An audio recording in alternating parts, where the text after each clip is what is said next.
વડોદરાના આમ આદમી પાર્ટીના નેતા અશોક ઓઝાની દુષ્કર્મના કેસમાં પોલીસ દ્વારા ધરપકડ કરવામાં આવતા રાજકીય માહોલ ગરમાઈ ગયો છે।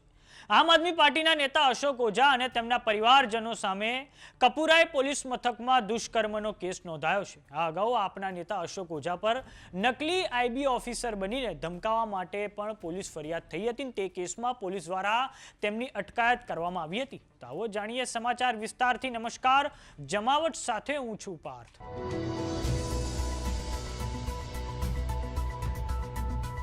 વડોદરામાં આમ આદમી પાર્ટીના નેતા અશોક ઓઝાની દુષ્કર્મના કેસમાં ધરપકડ કરવામાં આવી છે। સૌપ્રથમ આપણે આખા ઘટનાક્રમ પર નજર કરીએ તો આમ આદમી પાર્ટીના જે દિલ્હીના નેતા છે દુર્ગેશ પાઠક, તેમના દ્વારા પ્લેટફોર્મ એક્સ પર ટ્વીટ કરીને આઈબી પર ભારે સનસનીખેજ આરોપ લગાવવામાં આવ્યો હતો। દુર્ગેશ પાઠક દ્વારા પ્લેટફોર્મ એક્સ પર લખવામાં આવ્યું હતું કે હમણાં થોડીક જ વાર પહેલા ગુજરાતમાં કામ કરી રહેલા અમારે કાર્યકર્તાને 9512892492 નામના નંબર પરથી સતત ફોન આવ્યા હતા અને સામેથી એવું કહેવામાં આવે છે કે તે આઈબી તરફથી બોલે છે, આવીને વેરિફિકેશન કરાવો, શું આ સાચેમાં આઈબીનો નંબર છે?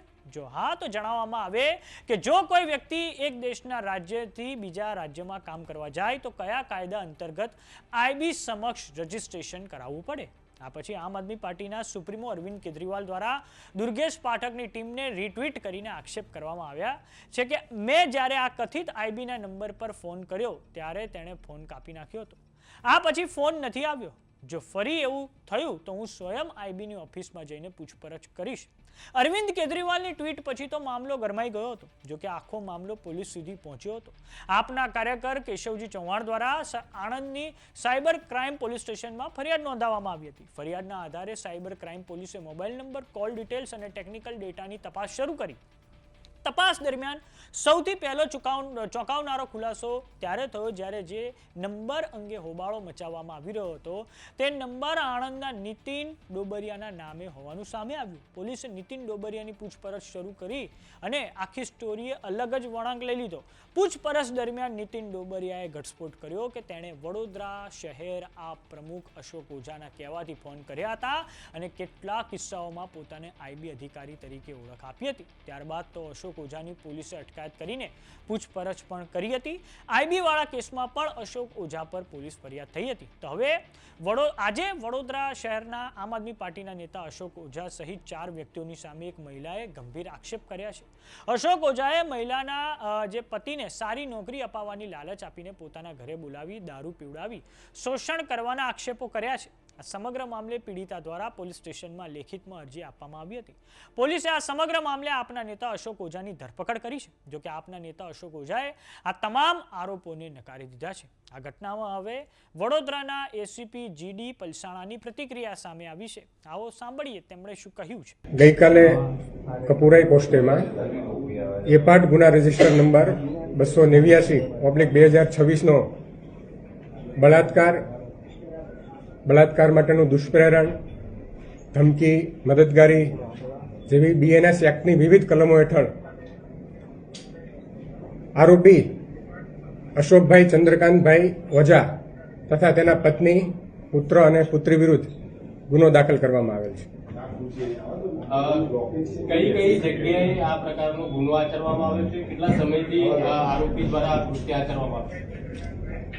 આ કામના ભોગ બનનારી જે ફરિયાદ આપી છે તે મુજબ આરોપીએ તેમના ઘરે બોલાવીને તથા વડોદરાની વિવિધ હોટલોમાં, જમ્મુ કાશ્મીર ખાતે, મુંબઈ ખાતે વગેરે વિવિધ સ્થળે આરોપી સાથે બળાત્કાર સંભોગ કરેલ છે। આરોપીના પરિવારનો શું રોલ હતો? આરોપીનો જે પુત્ર છે આનંદ અશોકભાઈ ઓઝા, તેમણે ગત માર્ચ મહિનામાં આ કામના ભોગ બનનાર જે છે તેમની પાસે આવી તેમના નગ્ન વિડીયો વાયરલ કરવાની ધમકી આપી તેમણે પણ તેમની સાથે બળાત્કાર કરેલ છે। સાહેબ, આરોપી અને ભોગ બનનાર કયા વિસ્તારમાં રહે છે, ક્યાં રહે છે, શું છે?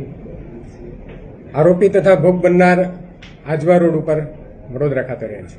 આરોપી અને જે ભોગ બનનાર છે એવું કહેવાય છે કે આરોપીએ જ ભોગ બનનારને પોતાનું મકાન આપ્યું હતું અને ભોગ બનનારે એ મકાન પોતાના નામે કરાવવા માટે બી માગણી કરી હતી, એમાં ફરિયાદ દાખલ કરવામાં આવી છે એવી પણ વાત છે। હા, એટલે એ પણ છે। 20 લાખ રૂપિયા છે એ પણ તેમને લીધેલા મકાન ખરીદ કરવા માટે અને પછી એ જે તે માલિક છે તેમને આપેલા નહીં. ભોગ બનનાર મેરિડ છે કે અનમેરિડ છે, શું છે એમાં આખો કિસ્સો? ડિવોર્સ પણ લેવડાયા હતા. ભોગ બનનાર પરિણીત છે. બરોબર. તો એ ડિવોર્સ હતા તો એમને એમના છોકરા જોડે પુત્રવધુ તરીકે રાખતા હતા. શું હતું એમાં પ્રાથમિક તપાસ પણ શું આવી? ના, એ હજુ તપાસ ચાલુ છે. કન્સ્યુમશન રિલેશનશિપ હતા તો પછી બળાત્કારનો ગુનો કઈ રીતના બનાવ્યો?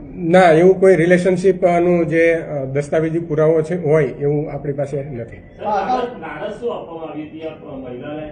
મહિલાને તેના પતિને ખૂબ સારો પગાર આપશે તેવી લાલચ આપી અને આ બળાત્કાર સંભોગ કરેલ છે. અત્યારે એકની કરેલી છે, આરોપી નંબર 1ની અશોક ચંદ્રકાંતભાઈ ઓજાની. અને આ બનાવને કેટલો સમય થયો છે? આ બનાવ છે એ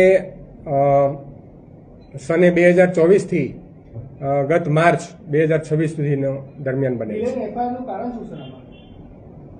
એફઆઈઆરનું કારણ એ જ હતું ડીલેનું કે જે ફરિયાદી છે તેને આરોપીએ તેનો વિડીયો વાયરલ કરવાની ધમકી આપેલ, જેનાથી ગભરાઈને તેણે અત્યાર સુધી ફરિયાદ આપેલી નહીં. પરંતુ થોડા દિવસ પહેલા કંઈ આણંદમાં આ જે આરોપી છે તેના વિરુદ્ધ પણ ગુનો બીજો એક દાખલ થયેલો, તેવું ફરિયાદીને ધ્યાનમાં આવતા તેને હિંમત આવેલી અને આ ફરિયાદ ગઈકાલે નોંધાવેલ છે. સાહેબ, દુષ્કર્મની પરિભાષા શું હોય છે? દુષ્કર્મ કેવી રીતે એને ગુનો ગણવામાં આવે છે? ફરીથી? દુષ્કર્મ જે છે એની પરિભાષા શું?